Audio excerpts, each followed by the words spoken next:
믿음으로 삽시다, 이런 제목으로 말씀을 전하고자 합니다. 여러분에게 하나님의 은혜가 함께 하시기를 축원합니다. 믿음으로 참 살기 어려운 시대입니다. 왜냐하면 유혹이 많아요. 우리 하나님을 믿는 믿음만으로 살기에는 세상의 수많은 유혹에 우리가 넘어질 때가 많이 있습니다. 또 믿음으로 살기 어려운 이유는 오늘날 교회 다니고 예수 믿는다고 하면 사람들이 비난부터 합니다. 교회에 대해서, 기독교에 대해서, 목회자에 대해서 부정적인 인식을 갖는 사람들이 참 많이 있습니다. 그러다 보니 내가 믿음으로 살기 어렵다, 이렇게 말하시는 분들도 꽤 있습니다. 또 궁극적으로 우리는 보이지 않는 하나님을 믿습니다. 그러다 보니 이 보이지 않는 분을 믿는다고 하는 것이 얼마나 어려운지, 그래서 믿기 어렵다, 믿음으로 살기 어렵다 말하기도 합니다. 그럼에도 불구하고 우리는 믿음으로 살아야 됩니다. 왜냐하면 믿음으로 사는 것이 진정으로 사는 것이기 때문에 그렇습니다. 믿음으로 살아야 영원한 생명을 얻기 때문에 그렇습니다.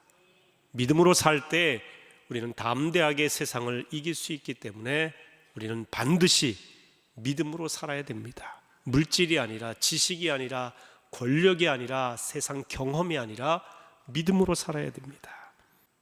예배를 통해 하나님의 말씀을 듣고 하나님을 찬양하고 하나님의 살아계심을 확신하는 것이 얼마나 중요합니까? 우리 예배는 우리 기분을 좋게 하기 위해서 드리는 것이 아니라 살아계신 하나님을 기쁘시게 하기 위해 드리는 것입니다. 하나님은 보이지 않습니다. 그런데 보이지 않는 그분이 계심을 우리가 확신하며 드리는 것이기에 예배에는 믿음이 없이는 예배를 드릴 수가 없는 것입니다.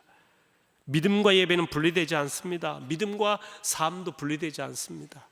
그날 드린 그 예배 가운데 삶이 있고, 사랑이 있고, 예배가 있고, 섬김이 있고, 이 모든 것이 예배 시간만이 아니라 예배 전후, 그리고 돌아가서의 우리의 마음가짐, 삶의 자세, 이 모든 것이 예배입니다. 예배라고 하는 것은 예배당 안에서만 결정되는 것이 아니라 우리의 삶의 자리에서 하나님을 인정하는 모든 것이 예배가 되는 것입니다. 참 중요합니다. 그래서 오늘 저는 믿음과 예배에 관한 말씀 드리려고 합니다. 스페인 격언에 돈을 잃은 자는 큰 것을 잃은 자이다, 친구를 잃은 자는 더 큰 것을 잃은 자이다, 그러나 믿음을 잃은 자는 모든 것을 잃은 자이다, 이렇게 이야기했습니다. 믿음이 삶의 원천이라고 하는 이야기입니다. 오늘 본문이 들어있는 히브리서 11장의 별명은 믿음장입니다. 믿음이 무엇이냐에 대해서 이야기하고 있고요, 믿음으로 왜 살아야 되는가에 대해서도 말씀하고 있고, 믿음으로 살았던 우리 믿음의 선진들에 대한 이야기를 보여주고 있기 때문에 믿음장이라고 별명이 붙어 있습니다. 여러분, 믿음이란 무엇일까요? 첫 번째로 믿음이라고 하는 것은요, 바랄 수 없는 것을 바라게 하는 힘이 믿음입니다. 1절 말씀을 같이 읽어보겠습니다. 믿음은 바라는 것들의 실상이요 보지 못하는 것들의 증거니. 먼저 믿음은 바라는 것들의 실상이라고 했습니다. 실상이라고 하는 말을 헬라어로 휘포스타시스, 이런 표현을 씁니다. 아래에 서 있다, 아래로부터 받쳐주다 라고 하는 그런 의미가 있어요. 믿음은 우리가 희망하는 것들에 대해서 확신을 가지고 견고히 서 있을 수 있도록 받쳐주는 확고한 발판입니다. 즉 믿음은 모든 희망의 기초요 근원이 되는 것입니다. 믿음이 없다면 희망이 없습니다. 여러분, 내일에 대한 희망, 소망, 내가 내일 무엇을 할 것이다 라고 하는 이런 기대, 소망은요, 내일이 있다고 하는 믿음의 기초를 두고 있습니다. 이 내일에 대한 믿음의 기초가 없으면 우리가 어찌 소망을 하겠습니까? 내일에 대한 확신이 없다면 우리가 어떻게 내일에 대한 소망을 품고 살아갈 수 있겠습니까? 그렇기 때문에 우리가 무엇을 기대하고 바란다라고 하는 그 밑바탕에는 믿음이 있다는 것입니다. 그래서 믿음은 바랄 수 없는 것조차도 바라게 하는 힘이 된다라고 하는 것입니다. 두 번째로 믿음이라고 하는 것은 볼 수 없는 것을 보게 하는 힘입니다. 믿음은 바라는 것들의 실상이요 보지 못하는 것들의 증거니, 그랬습니다. 믿음이라고 하는 것은 보이는 것에 대해서 말하는 것이 아닙니다. 우리가 여기 무엇이 있다라고 하는 것을 믿는다라고 표현하지 않습니다. 여기 있는 것을 확인할 뿐이죠. 믿음은 확인하는 것이 아니라 확신하는 것입니다. 보여주면 믿겠다고 말하는 분들이 있습니다.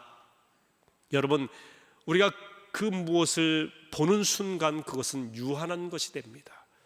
보이지 않기 때문에 무한하고 영원한 것입니다. 보이지 않는 것을 보는 것보다 더 분명하게 확신하도록 하는 힘이 믿음이라고 하는 것입니다. 믿음은 현재 경험할 수 없는 것에 대한 확신이요, 믿음은 불확실한 미래에 대한 현재의 확신이라고 말할 수가 있습니다. 이러한 믿음의 특성으로 인해서 사람들은 믿음을 비이성적이다, 비과학적이라고 오해를 합니다. 그러나 사실 믿음의 세계는 비이성적인 것이 아니라 초이성적이고 초과학적인 것입니다. 이성과 과학을 무시하는 것이 신앙이 아니라 이성과 과학을 넘어서 있다고 하는 것입니다. 교회 다니면서도 성경을 읽으면서도 자신이 이성적으로 판단하고 과학적으로 수용하기 어려운 내용을 제쳐두고 읽는 분들이 있습니다. 예를 들면 동정녀 탄생, 이런 이야기 받아들일 수 없다. 어떻게 처녀의 몸에서 아이가 나올 수 있느냐. 그래서 예수님의 탄생에 관한 이야기를 잘 받아들이지 않습니다.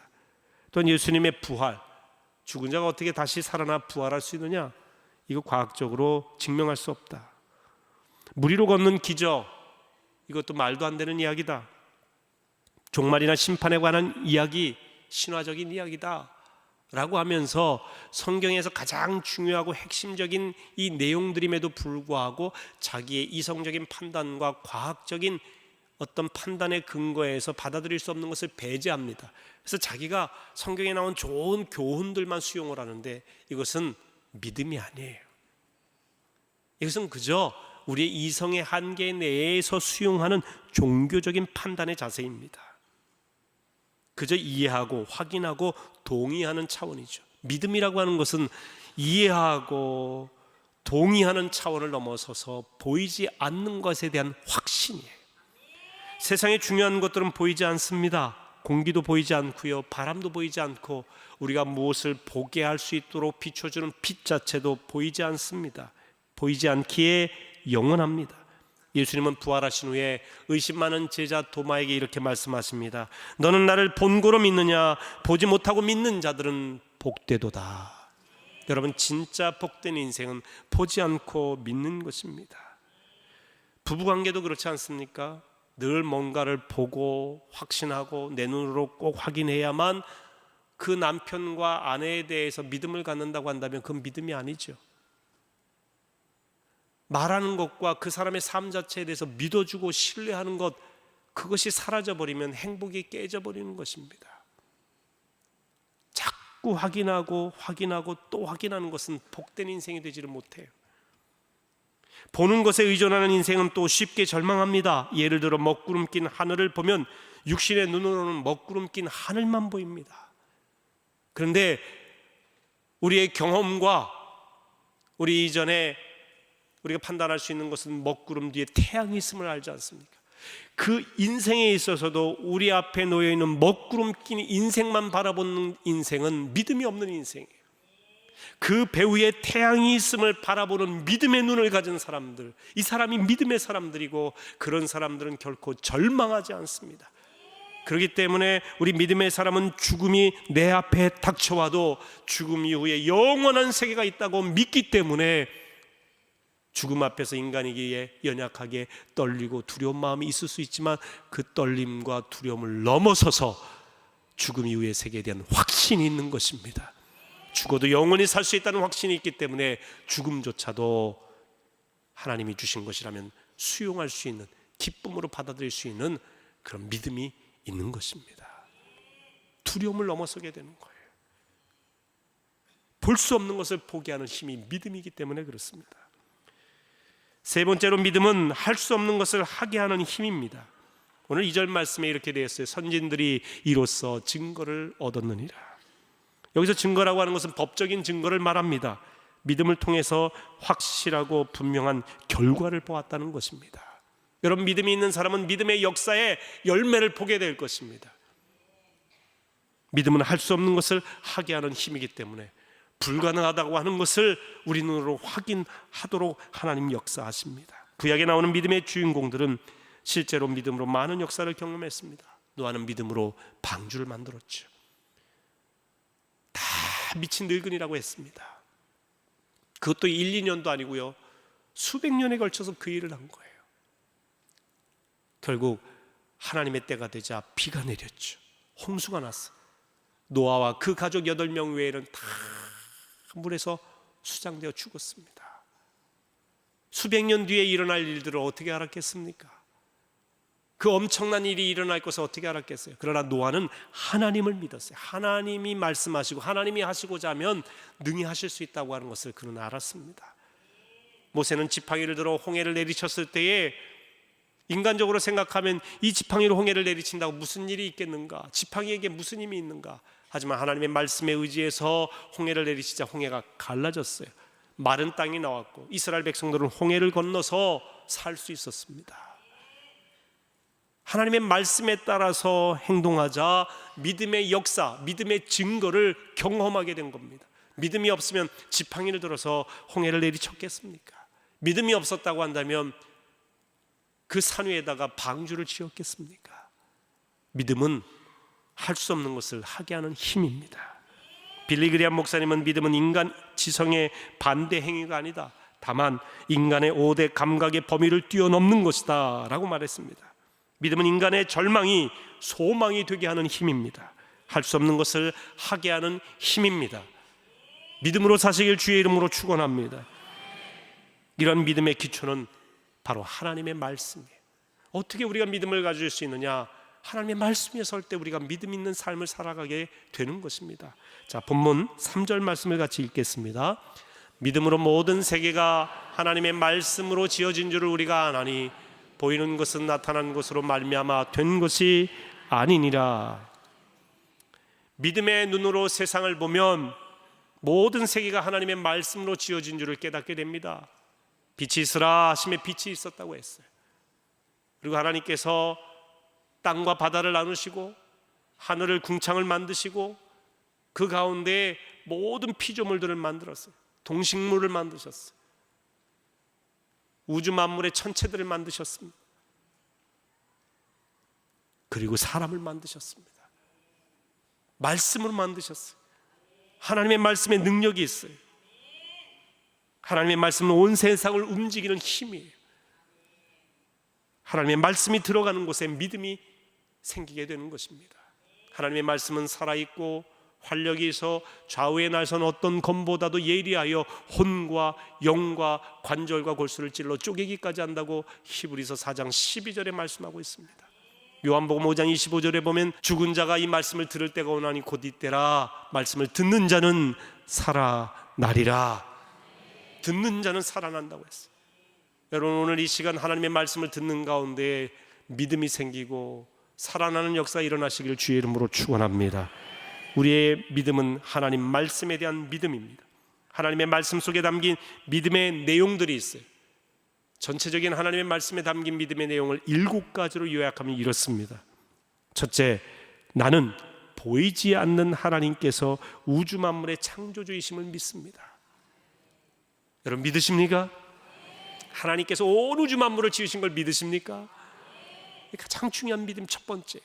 두 번째, 나는 하나님께서 지금도 살아계셔서 세상을 통치하심을 믿습니다. 지금도 살아계셔서 세상을 주관하시고 통치하신다라고 하는 것에 대한 믿음이에요. 왜 이 믿음이 중요하냐?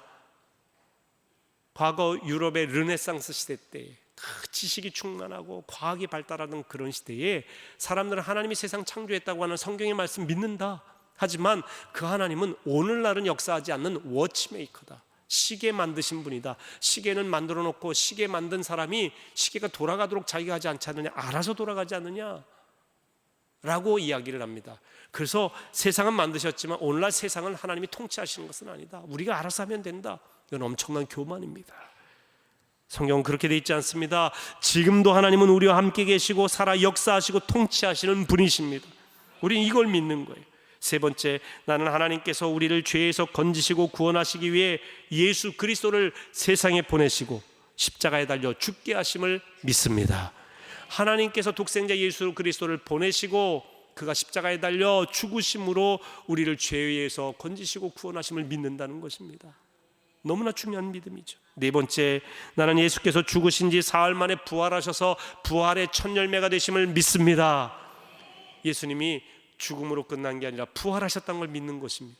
그리고 그 예수님의 부활이 첫 열매가 되셨다고 하는 것은 우리도 예수 믿을 때 부활할 수 있다고 하는 믿음이에요. 다섯 번째, 나는 누구든지 예수 믿으면 멸망하지 않고 영생 얻음을 믿습니다. 요한복음 3장 16절 말씀이죠. 하나님이 세상을 이처럼 사랑하사 독생자를 주셨으니 이는 그를 믿는 자마다 멸망치 않고 영생을 얻게 하려 하심이라. 누구든지 예수 믿으면 멸망치 않고 천국 백성 된다는 거예요. 여섯 번째, 나는 예수께서 약속하신 성령을 통해 오늘도 하나님이 나와 함께 계시고 영원히 나를 인도하실 것을 믿습니다. 여러분, 우리가 예수님을 믿음으로 말미암아 구주를 영접했어요. 그러면 영접해서 그 순간 이제 내 믿음은 끝, 그게 아니라 예수 그리스도를 구주를 영접하는 것은 고린도전서 12장 3절 말씀에 의하면 내 힘이 아니라 성령으로 아니하고는 예수를 주시라 할 수 없다고 했습니다. 그렇기 때문에 우리가 예수를 구주로 영접하고 내 죄를 사하신 구세주이심을 믿는 믿음은 성령이 함께 계시기 때문이에요. 성령이 내 마음의 주인이 되시는 겁니다. 예수가 주인이시란 말은 성령이 내 안에 주인이시라는 이야기예요. 그럼 성령이 나와 함께 계시다는 것이고 그 성령이 끝까지 나를 인도하신다고 하는 믿음이 있어야 됩니다. 마지막 일곱 번째는 나는 세상에서 구원받은 사람답게 하나님 사랑, 이웃 사랑을 실천하여 하나님께 영광 돌리며 살아야 됨을 믿습니다. 여러분, 우리가 나만 믿는 믿음으로 끝나는 것이 아니라 세상 속에서 하나님 사랑과 이웃 사랑을 실천하며 살아야 될 성도임을 믿어야 돼요. 그리고 이렇게 내가 세상에서 선한 삶을 살 때 사람들이 우리를 칭찬할 수 있어요. 근데 우리가 칭찬받는 것이 아니라 이 모든 것이 하나님의 은혜임을 믿고 영광을 그분께 돌려야 됨을 믿어야 된다는 것이죠. 여러분, 이 믿음의 내용을 잘 살펴보면 사도신경이 보일 것입니다. 사도신경이 우리가 믿는 바이죠. 성부, 성자, 성령, 하나님과 예수님과 성령님 삼위일체 하나님을 우리는 믿는 거예요. 세 분이시지만 한 분으로 믿는 것입니다.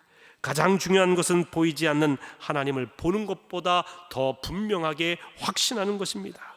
처음부터 확신이 생기지 않습니다. 하나님의 말씀을 들을 때에, 그 말씀을 읽을 때에, 그 말씀 가운데 살아갈 때에 우리는 믿음이 견고해지게 되는 것입니다.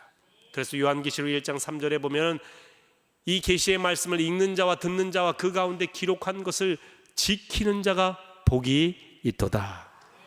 할렐루야. 여러분, 읽으실 때에 복이 있어요. 영적인 복이 있어요. 들을 때에 복이 있어요. 그 말씀을 지킬 때 복이 있습니다. 그래서 우리의 믿음으로 살도록 우리로 하여 이끄는 7가지 공식이 있는데 이렇습니다. 하나님께서 말씀하신다. 이게 첫 번째. 우리가 먼저 읽는 게 아니라 하나님이 먼저 우리가 읽을 수 있도록 말씀을 하셨어요. 하나님의 말씀이에요. 두 번째는 우리는 이 말씀을 듣습니다. 들어야 돼요. 로마서 10장 17절에 보면 믿음은 들음에서 나며 들음은 그리스도의 말씀으로 말미암느니라 그랬습니다. 그리스도의 말씀에 대한 들음이 있을 때 믿음이 생겨요. 세 번째, 우리는 이 말씀을 믿습니다. 네 번째, 이 말씀을 확신합니다. 다섯 번째, 우리는 이 말씀대로 행동합니다. 여섯 번째, 우리는 이 말씀으로 행동하여 증거를 얻습니다. 열매를 얻습니다. 일곱 번째, 우리는 모든 영광을 하나님께 돌립니다. 이 믿음의 삶의 모습의 단계예요. 그러니까 제일 먼저 중요한 건 하나님의 말씀하셨다는 것이고 말씀을 듣고 믿고 확신한다는 거예요. 하나님의 말씀이 우리 믿음의 기초가 되는 것입니다. 오늘날 사람들의 삶의 방식은 다양하죠. 물질로 사는 사람, 지식으로 사는 사람, 경험으로 사는 사람, 권력에 따라 사는 사람, 느낌대로 사는 사람, 유행 따라가는 사람, 이념에 완전히 몰입해서 살아가는 사람. 그런데 하나님은 여러분이 믿음으로 살기를 원하십니다. 따라하십시다. 믿음으로 살자. 믿음으로 살자. 예수 그리스도를 믿음으로 사시기를 축원합니다. 다른 게 아니에요. 다른 사람의 말 따라 살아가는 게 아니에요. 내가 보는 매일 인터넷 포털 사이트에 있는 그 소식과 거기서 알려주는 정보로 살아가는 게 아니에요. 믿음의 눈을 떠야 돼요. 믿음의 눈. 히브리서 11장에는 믿음으로 살았던 믿음의 영웅들의 이야기로 가득한데 그 첫 번째 인물이 아벨이라고 하는 사람입니다. 아담과 하와의 둘째 아들 아벨입니다. 첫째 아들은 가인이죠. 이 아벨이 왜 첫 번째로 나왔느냐? 물론 역사적으로 앞에 있기도 하지만 아벨을 통해 주시는 믿음의 교훈이 매우 중요하기 때문에 그렇습니다. 아벨의 이야기는 예배에 대한 교훈입니다. 예배가 중요하기 때문에 아벨의 이야기를 먼저 거론한 것입니다. 자, 본문 4절 말씀을 같이 읽습니다. 믿음으로 아벨은 가인보다 더 나은 제사를 하나님께 드림으로 의로운 자라 하시는 증거를 얻었으니 하나님이 그 예물에 대하여 증언하심이라. 그가 죽었으나 그 믿음으로써 지금도 말하느니라. 아담과 하와가 에덴 동산에서 쫓겨난 뒤에 여러 가지 이제 노동을 하게 되죠. 첫째 아들 가인은 농사를 짓는 자가 되고 둘째 아들 아벨은 양치는 자가 됩니다. 가인과 아벨은 하나님께 똑같이 예배를 드렸습니다. 그런데 예배의 결과가 달랐어요. 창세기 4장 4절과 5절에 이 말씀이 자세히 나옵니다. 같이 읽어봅니다. 아벨은 자기도 양의 첫 새끼와 그 기름으로 드렸더니 여호와께서 아벨과 그의 제물은 받으셨으나 가인과 그의 제물은 받지 아니하신지라. 가인이 몹시 분하여 안색이 변하니. 아벨의 예배는 하나님이 받으셨다고 그랬어요. 아벨과 그 제물은 받으셨다. 제물만 받으신 게 아니라 아벨을 받으신 겁니다. 그런데 가인과 그 제물은 받지 아니하셨다라고 했습니다. 여기서 제사라고 하는 말은 오늘날로 예배라고 하는 말입니다. 여러분, 우리가 예배에 대해서 알아야 될 것은 모든 예배가 다 똑같지 않다는 것입니다. 아벨의 예배가 있고 가인의 예배가 있습니다. 하나님이 받으시는 예배가 있고 받지 않는 예배가 있습니다. 차이가 뭘까요? 여러분, 아벨의 예배에 대해서 이야기할 때 오늘 히브리서 11장이 이렇게 말합니다. 믿음으로 아벨은 가인보다 더 나은 제사를 하나님께 드림으로, 믿음으로 예배를 드렸다는 것입니다. 반대로 가인의 예배를 왜 받지 아니하셨을까? 가인의 예배는 종교적인 의례와 형식은 있었을지 모르지만 믿음이 없었기 때문이지요. 물론 그 드린 제물, 예물도 중요하지만 예물 이전에 하나님은 예배를 드리는 그 사람을 산 제물로 받으시는 거예요. 아벨과 그 제물이라고 그랬습니다. 아벨이 믿음으로 드린 그 삶과 그 마음을 받으신 거예요. 가인도 농사 지은 것 얼마나 하나님 앞에 대단하게 제사를 드렸을까요? 하지만 가인은 믿음이 없었어요. 여러분, 이 자리에 나와서 하나님 앞에 예배 드릴 때에 두 종류의 사람이 있다는 것입니다. 가인의 사람이 있고 아벨의 사람이 있어요. 믿음으로 예배 드리는 사람이 있고 그렇지 않은 사람이 있습니다. 사랑하는 성도 여러분, 아벨처럼 믿음으로 하나님 앞에 예배 드리셔서 하나님께서 받으시는 예배자가 되시길 주의 이름으로 축원합니다. 산 제물로 드려야 돼. 믿음으로 드려야 돼. 어떤 믿음이냐? 먼저는 하나님이 살아계시다는 믿음이겠죠. 그리고 하나님이 자기를 찾으시는 자를 기뻐하신다고 하는 것, 이걸 믿어야 됩니다. 하나님께서 예배를 받으신다고 하는 믿음으로 하나님께 초점을 둬야 됩니다. 여러분, 예배는 내가 은혜 받기 위해서 오는 자리가 아니에요. 하나님, 나로 하여금 은혜 받게 해주세요. 성가대의 찬양을 통해서 은혜가 되게 해주세요. 여러분의 기도와 관심이 내가 은혜 받는 데 초점을 두면 그 사람은 믿음의 사람이 아니에요. 어떻게 보면은 종교적인 그런 예식 가운데 신이 내려주는 그 선물만을 기대하는 사람이 될 겁니다. 진정으로 아벨처럼 믿음으로 드리는 사람은 내게 초점을 두는 사람이 아니라 하나님이 기뻐하시는 산제사를 드리는 데 초점을 두고, 하나님이 무엇을 좋아하실까? 어떻게 하면 하나님께 영광을 돌릴 수 있을까? 어떻게 하면 내가 하나님 앞에 있음을 깨닫고 산제사로 드릴 수 있을까? 이게 중요하죠. 그래서 저는 우리 장로님들의 기도 속에도, 여러분의 기도 속에도 하나님, 우리에게 은혜 주세요, 병 낫게 해주세요, 축복해 주세요, 이거보다 중요한 것은 하나님, 오늘 예배를 통해 주의 뜻을 깨닫게 해주시옵소서. 하나님을 기쁘시게 해드리옵소서. 그런 예배를 드리게 해주옵소서. 하나님, 내가 주님 앞에 온전한 제사를 드려야 되는데 지난 한 주간 너무나 죄 많은 인생이 오니 저의 죄를 용서하시고 하나님 씻겨주시고, 우리가 죄 용서함 받고 씻겨져서 우리 좋으라고 하는 것이 아니라 깨끗하게 씻기움을 받은 우리를 산 제물로 드리기 위한 거예요. 그러니까 예배의 초점은 철저하게 하나님께 가 있어야 돼요. 철저하게 내 만족이 아니에요. 하나님의 기쁨이에요. 아벨은 바로 그런 믿음으로 예배를 드렸다는 것입니다. 믿음으로 사는 사람이 가장 중요하게 여겨야 될 것은 예배입니다. 하나님을 기쁘시게. 우리 교회에서는 많은 행사를 합니다. 미스바 성회도 하고 큰숲 가꾸기도 하고 라이프 워킹이라고 해서 생명 걷기, 우리가 해마다 하는 자살 예방 캠페인도 합니다. 복지관을 통해서 이웃에게 많은 도움을 주기도 합니다. 사랑 나눔터를 통해서 복지 사각지대에 있는 어려운 분들, 노인분들, 소년소녀 가장들, 또 탈북하신 분들, 장애인들에게 저희가 도움을 드립니다. 또 이 러브하우스라는 프로그램을 통해서 어려운 가정에 집을 새롭게 리모델링 해주는 일도 하고요. 참 많은 일들을 다양하게 합니다. 이야기를 다 해서 그렇지 우리 안양교회를 통해서 참 많은 분들이 사랑과 도움을 받고 시에서도 이런 부분에 있어서 굉장히 감사해하고 기쁘게 생각을 합니다.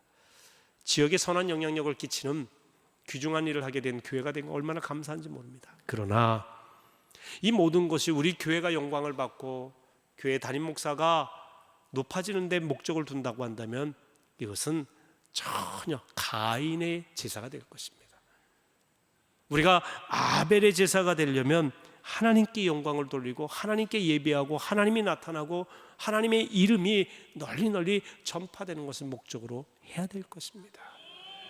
주일에 우리가 하나님 앞에 섬기는 모든 섬김의 과정도 우리 부서가 잘 되는 게 중요한 것이 아니라, 내가 축복받는 게 중요한 것이 아니라, 나의 섬김을 통해서, 나의 했음을 통해서, 헌신을 통해서 하나님의 영광이 나타나야 되는 것입니다. 이것이 예배자예요. 예배당 안에서만 예배드리는 게 아닙니다. 우리 삶의 모든 순간에 하나님을 인정하는 삶의 태도가, 그런 마음가짐이 예배인 것입니다. 하나님은 예배를 기뻐하십니다. 그래서 요한복음 4장에 보면 하나님은 예배하는 자를 찾으신다 그러셨습니다. 그래서 여러분, 주일에 하나님 앞에 예배드리는 것을 목숨처럼 귀하게 여기십시오. 여러분 가정에서 자녀들에게 예배하는 삶의 모습을 물려주는 것을 목숨처럼 귀하게 여기십시오. 이 믿음의 유산, 예배의 유산, 이것이 그 자녀들을 살리는 것입니다. 예배를 즐거워하시고 예배를 통해서 하나님께 오직 영광 돌리심으로 하나님이 주시는 진정한 형통을 맛보게 되시기를 축원합니다. 우리 시간 찬송가 384장 부르실 텐데요, 384장 가사가 이렇습니다. 나의 갈 길 나가도록 예수 인도하시니 내 주 안에 있는 긍휼을 어찌 의심하리요. 믿음으로 사는 자는 하늘 위로 받겠네. 무슨 일을 만나든지 만사형통하리라 그랬습니다. 여러분, 믿음으로 살면, 믿음으로 예배드리는 자의 삶은 하늘 위로를 받습니다. 무슨 일을 만나든지 어려울 때나 힘들 때도 있겠지만 궁극적으로 형통의 삶으로 하나님이 인도해 주실 것을 믿으시기 바랍니다.